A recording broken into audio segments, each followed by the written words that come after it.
name's Ann Alton. I'm from Illinois Regional Pain Institute. I'm a physical therapist here.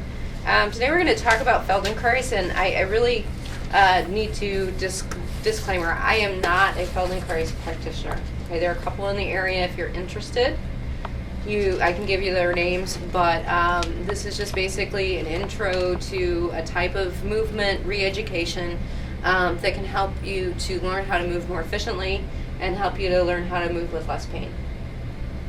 Okay, and I became interested in it because I think that it really does help us to relearn where our bodies are in space. And if we have chronic pain, we tend to not use it, and when you don't use it, you lose it, right?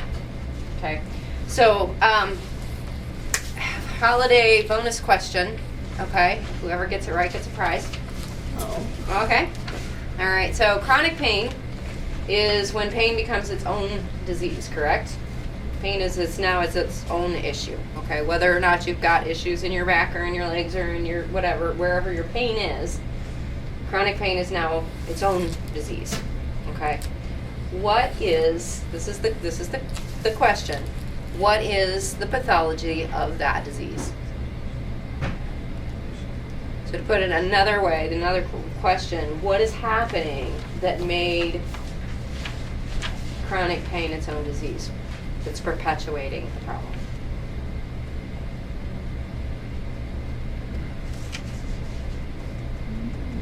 Wasn't here for that class. I say it all the time. Maybe it's your wording. Maybe it's my wording. Okay. So another way to ask the question, do you have any ideas, Lindsay, how to ask the question? What is happening? The steps involved. What are the steps involved that make pain its own problem rather than the structures in your body that that can be at fault? What else is going on? What other organ system is involved? Well, the brain. Your nerves and your brain. Okay, who said it first now? She said brain, I said nerves. Yeah. They both kind of Which start is things right. at the I'm same- going to say brain. Here you go. Merry Christmas. Oh, wow. Okay. So the brain is involved. The brain is huge. Okay. We learn. Not only do we learn that as we move there is going to be pain. We learn to start to anticipate that. We also learn new patterns of movement. Okay. I don't know how many times I've got people come in here that say, well, it started off my back hurting, but now my knee and my foot hurt. I think it's because I'm compensating with how I'm walking. Yeah. And so I think that's why now my knee and my foot are hurting, or my hip is hurting, or, and now my shoulder's hurting because I'm walking funny like this and, whatever. So we learn these new patterns of movement, okay? And so Feldenkrais was a guy who was actually born, I think, in the Ukraine. But he was born during a very, very dangerous time to have a last name like Feldenkrais. He was born in the early part of the 20th century. And he escaped the Ukraine, ended up in various places around the world, including England and Israel. And he was absolute genius. He was way ahead of his time in terms of understanding how we learn, how our bodies and our brains function together, and ways that he can get into the feedback loop between the body and the brain to teach it new tricks, okay, essentially. And we talk a lot about pain being that part of that feedback loop, and we've got to figure out a way in so that shots can interrupt that process, and it can interrupt that feedback. Injections, medications, physical therapy, massage, all of these things can interrupt that loop. But this is another way. Okay. What I've given you is a couple of handouts. The basics of this Feldenkrais method is to teach the body to move more efficiently with as little pain and effort as possible. He's boasted successes in helping people with cerebral palsy walk normally. People with strokes relearn how to use some of their different the areas that have been paralyzed. I mean, he's got a lot of a lot of successes behind it. Basically, I wanted to. You have this odd little picture of this little man. All right, this dude here, this guy. Okay, this is your self-image. Okay, in your brain. Now, this other picture that looks very complicated. Okay, this is how they have mapped the areas of the brain that are responsible for your sensation. Okay, so locating, this is your Google map inside your head. Okay, this is the area that's responsible for locating where in your body did that signal come from. Okay, and on the other side is where in the body are we going to send a message to. Okay. The thing about it is these areas of the brain, they expand and contract depending on how much you use them. Okay, so this is approximately what it looks like if you were to take those areas and proportionately draw a person based on the amount of area in the brain that takes up. Okay, so we use our hands a lot. We rely a lot on our hands to determine all kinds of things, the temperatures of things, the textures of things, how heavy something is when we go to pick it up, all kinds of things. We're really dependent a lot upon our hands. So we have a big area in our brain responsible for controlling and identifying where our hands are.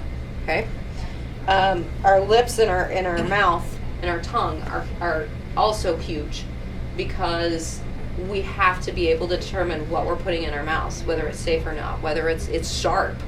Okay, anybody who's had a broken tooth knows that even if you were trying to run your finger over, it's like I can't really find where that is, but boy, as soon as your cheek hits it, it's right there, and it's obvious where it is. It's because the density of nerves within that area is so dense, and the amount of area and that it takes up in the brain is so large compared to, say your back or your thigh or your arm.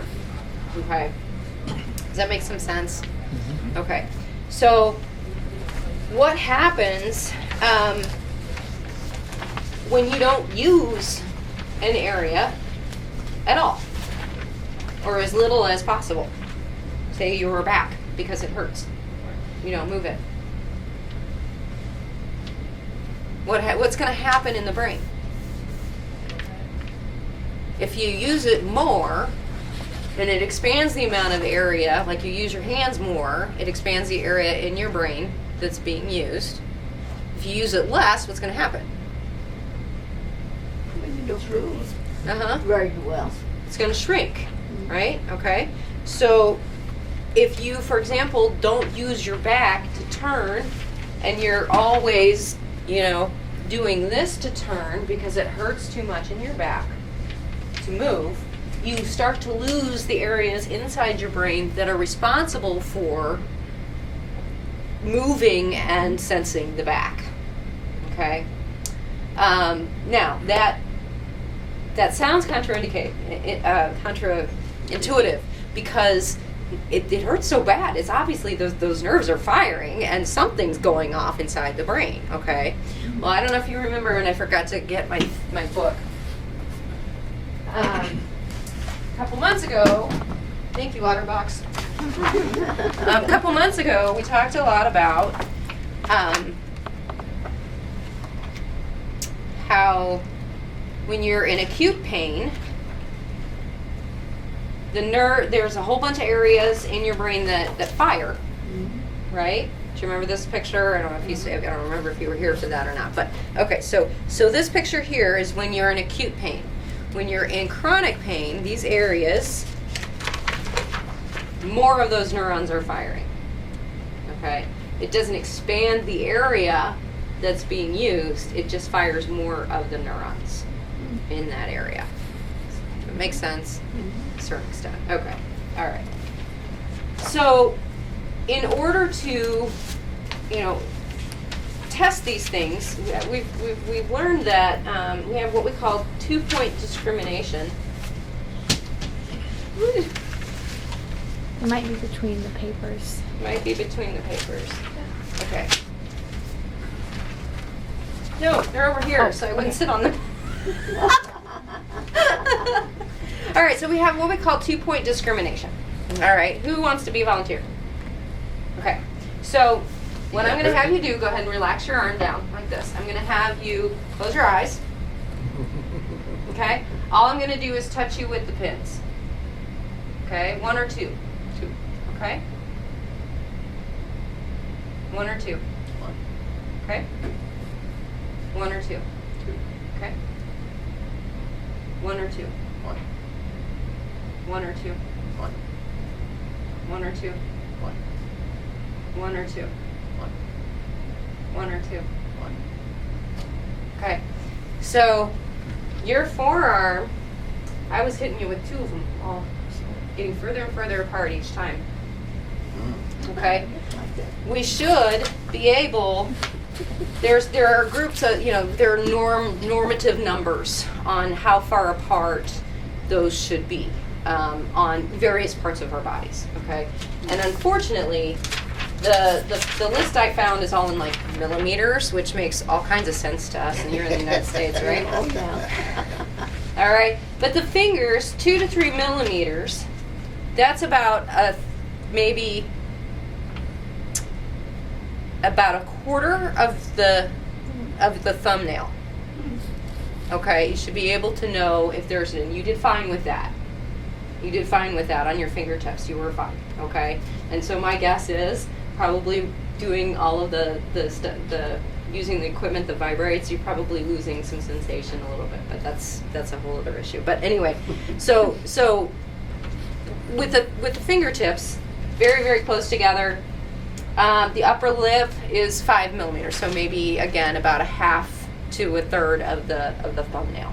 You should be able to tell that there are 2 things. Any closer than that, and it's going to feel like one thing hitting you. Okay? All right.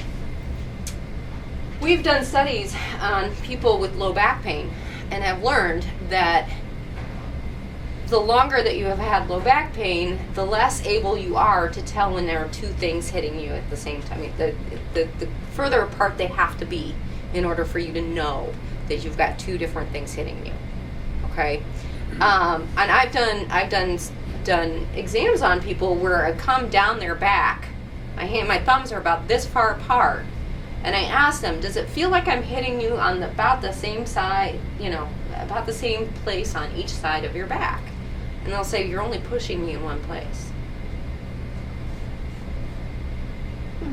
Okay, so I mean, I keep moving my thumbs, but approximately like this far apart, and they're saying to me that you're only hitting me in one place.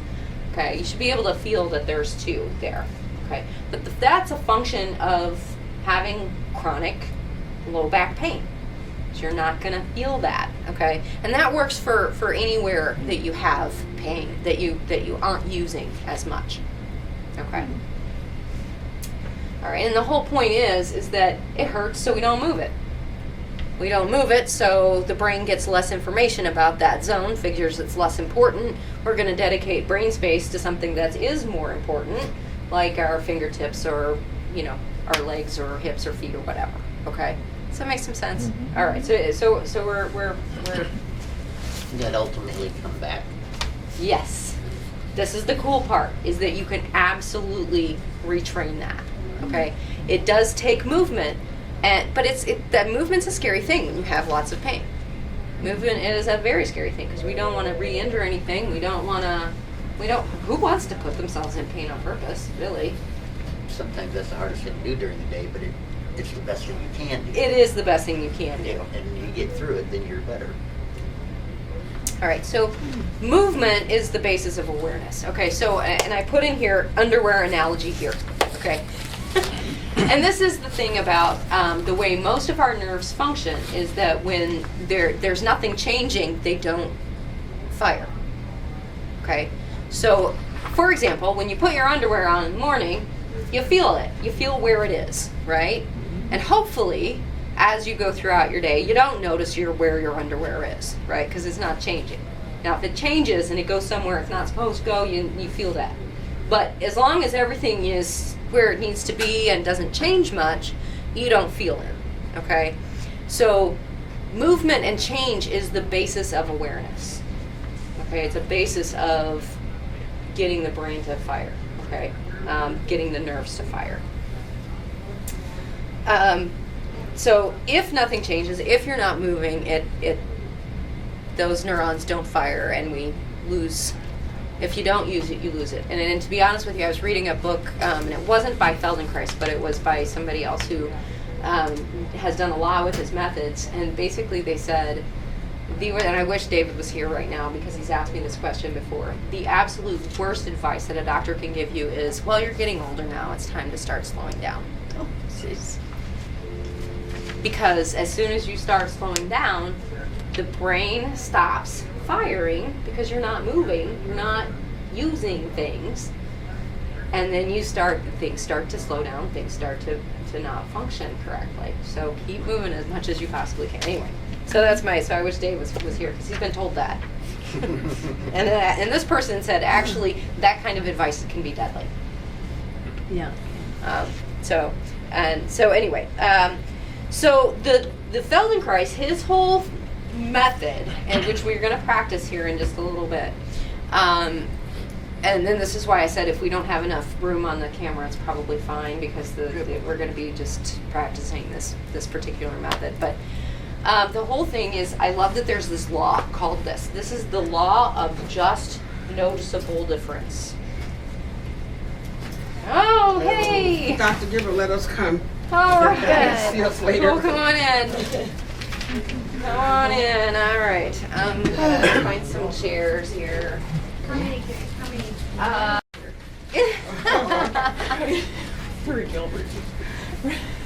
right. Okay. So we've been talking about kind of how the brain works and how it's important to move in order for the map in your brain to stay up to date. Okay, it's I talk about it like it's your Google map inside the head. Well, Google Map has to go over every so often because changes happen, right? So they need the brain needs to reflect that. Okay, and one of the best ways to do that is through movement. Okay, and if you guys have questions afterwards, I can go over the first part again for you. Okay, but so we just got to the number 3, the law of just noticeable difference, which I love this, that there's a law named this. For whatever reason, it just cracks me up. Okay, so basically, if our senses are activated at a very, very low level, changes in that are going to be a whole lot different. Or they're going to be a whole lot more noticeable. So, for example, if you have your hand out and you have a feather in your hand or a piece of paper in your hand, you have your eyes closed, and somebody goes ahead and puts a matchbox on top of that, you're going to notice the difference, right? Okay? If you're wearing, or if you're holding on to a 40-pound box, you have your eyes closed, and somebody puts a matchbox on top of that, are you going to notice? Probably not. So much. Okay. So this whole Feldenkrais method is based on, let's go slow, let's move just tiny little bits, let's fire these nerves at a very, very low level so that we notice when there's small changes going on. Baby steps. Yes, baby steps, okay? So if you move a little or very slowly, small changes in the way you move are going to be more noticeable. And our brain learns through changes. Okay? So as we go through that Google Map, area of Peoria, we make sure that we remap all the intersections that are under construction or whatever. Okay? We have to, so the whole process is, and it takes a lot of attention. It's almost a meditation. It takes a lot of attention. It takes a lot of patience, and it's really pretty slow. It takes quite a bit of time. Okay, but we're gonna do one. Hi, how are you? Have you been here before? Did we do? Okay. All right. So, huh? I see what you mean. Okay, so I want everybody to sit up. to the front of their chair so that their back is not resting on the back of the chair. Please watch, these chairs do tilt forward if you go too far forward. Okay? Okay? And you get to take this little lesson home with you. And like I said, I'm not a Feldenkrais practitioner. We do have some people in the area that do. They're fabulous, and they can really help with movement and with being able to get up from a chair more easily and with less effort and things like that. Okay. But so the first part of this short Feldenkrais exercise is you're just going to be sitting here, okay? And we're gonna do one way, and then we'll probably turn off the camera and then do the other way. Because let me tell you, after you do one way, you're gonna feel lopsided. So probably turn off the camera and then just go through the whole exercise going the other direction. Okay. So basically, the first thing that you're gonna do to your right, you're gonna turn and you're gonna look to your right with your whole, like your upper body, your neck, and your eyes and your head. Okay. And you're gonna come back to the center, very, very slowly.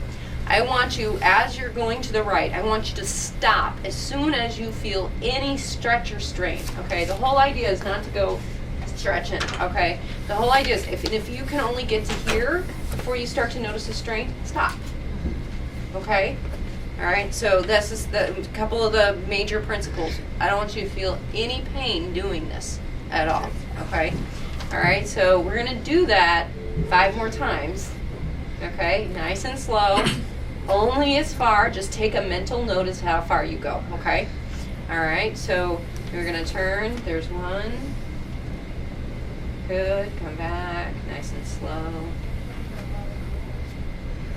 Good, and we've got a rest between, okay? And number 2.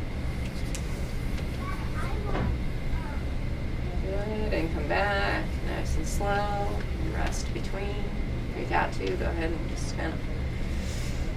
Okay, 3 more. Good, and come back.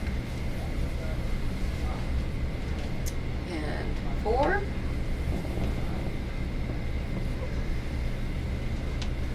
Good. And one last one, nice and slow. And then relax. Okay, so we get to rest now. If that just means slumping back, that's okay. Just go ahead and rest for a second. The next one, what we're going to do is you're going to leave your eyes facing straight forward, and you're going to try to turn the rest of your body, including your head, without feeling any strain in your back at all, okay, or in your head or neck or wherever. But you're going to just see how does that then restrict your movement, okay, if you just leave your eyes where they are. Okay, so everybody sit up nice and tall again. Okay, and so now leave your eyes straight ahead, pick something to stare at. I'm staring at Amy. And then come back, nice and slow. Okay. Are we supposed to be using other muscle groups like your trunk and your neck, but you're just leaving your eyes focused in one spot. So okay, so turn again. Yep. Okay, and then relax. Good. All right, and again, this is 3.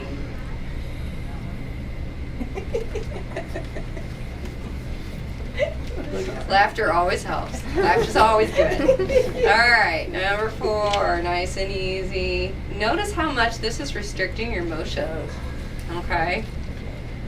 And then one more. Does a lot. Good, and then relax. Okay. All right, so now we're going to go back to step 1. Okay, so after we rest for a minute, we're going to go back to step 1 and see if that changed anything. And that's all you're asking is, did that change anything? Maybe the answer is no. That's fine. Okay. But so now number 1 is you're going to turn as far as you can without any stretch or strain to the right. Good, and then come back to center nice and slowly. Anybody go any further? Felt looser. Oh, a little looser, didn't it? Okay, so we're going to do that again. Another about 2 or 3 more times. So nice and slow. And come back to center. All right. And again. Good. Good. And then relax. Let's just do one more.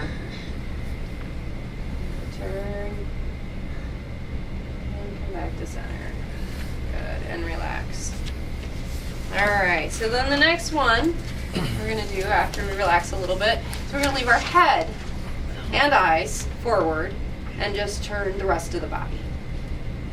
Okay? All right, we'll do that 5 or 6 times. Okay? All right, everybody ready? Think I'm nice and tall?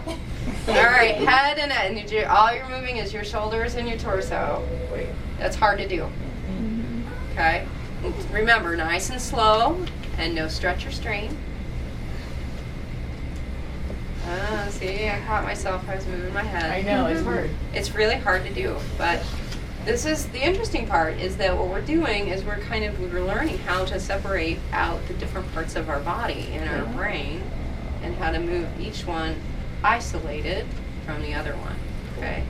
So one more. Move nice and slow, no stretch or strain. That's good. And then back. Okay, good. All right, and then we're going to take another little rest. And guess what we're going to do? We're going to go back to the first exercise again, see if did that change anything. All right. All right, so turn to the right. I'm telling you, we're going to want to do this to the left again, aren't you? Because you're already starting to feel one side is a little bit more lucid than the other side. Okay, so to the right again, head, eyes, neck, everything. How far can you go without any stretch or strain? Come back to the middle nice and slow. Okay, and again. Very good. Come back to the middle. Good. And again. Nice and slow. No stretch or strain. Good. Come back. All right, let's do one more. Good. And come back. Good. Okay. Now we're just going to rest a little bit. The next one, all you're going to be doing is you're going to be moving one knee forward. Okay, so I want you to move your left leg, since we've been turning right, I want you to move your left knee forward and then back. So you're almost shifting your hips, okay, as you do this, okay? So again, nice and slow. We're gonna do about 5 to 7 of these, okay? Don't ask me to count, I can't do that. All right, all right. But everything else is gonna stay facing forward, okay? So you're just going to move your left knee forward, nice and easy, come back and relax. Good. All right, and again. Good, and come back. Rest. I always want to start too soon. All right, like I said, it's kind of almost a meditation because it's very, very slow. You have to really pay attention to what you're doing. Good, come back to center. Good. Let's do 2 more. 1. And come back. And remember, all this movement, no stretch or strain. You're not, whatever motion you can get away with without hurting, just, stop there and then come back. Okay, good, and relax. Okay, so now, guess what we're gonna do? We're going to go back to the very beginning. We're going to go back to the very beginning exercise and see how far. Make a note in your mind. How far are you turning to the right compared to when you first started? Okay? So we're going to go ahead and turn to your right. I'm getting a lot more motion. We're going left or we're going back to the right? We're always going to just to the right now. Okay? And to the right. Good. And back. Relax, and then again. Good, come back. And last one.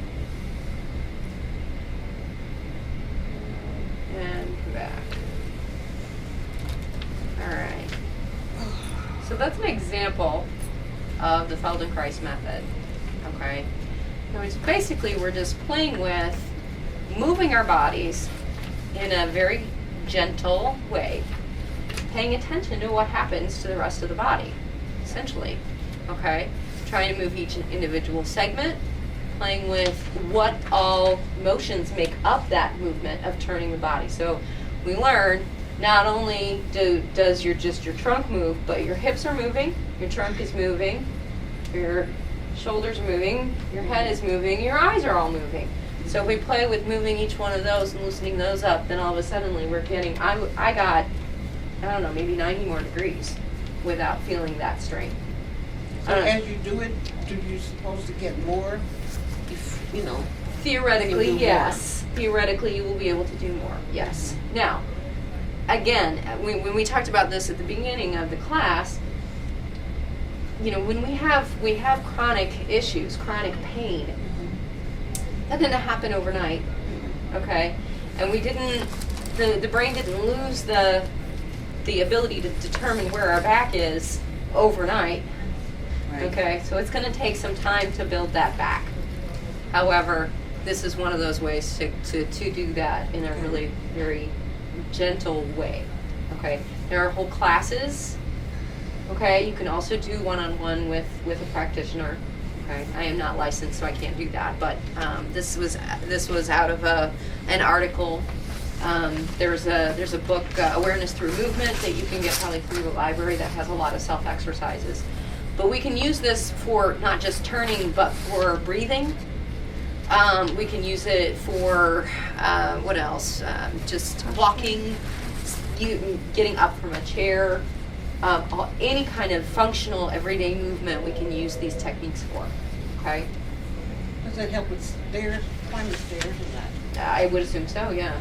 Yeah, I mean, I haven't seen a specific stair climbing Feldenkrais exercise, but I know that he used to work with people on walking and, you know, all kinds of functional activities. And it's just a matter of, you know, breaking it down and getting the body to understand that, oh, you know, when I do this motion, it doesn't have to hurt. Yeah. Okay? The mindfulness. It's definitely, it's mindfulness, and it's retraining your brain, it's remapping the Google map in your head. It's giving better information, information. How to explain it. In Illinois, you're lying. Right. Anyway, so it's getting more information, better information about that area of your body that hasn't been used for a really long time. Okay, that's just an example. Alrighty, go ahead and turn it off.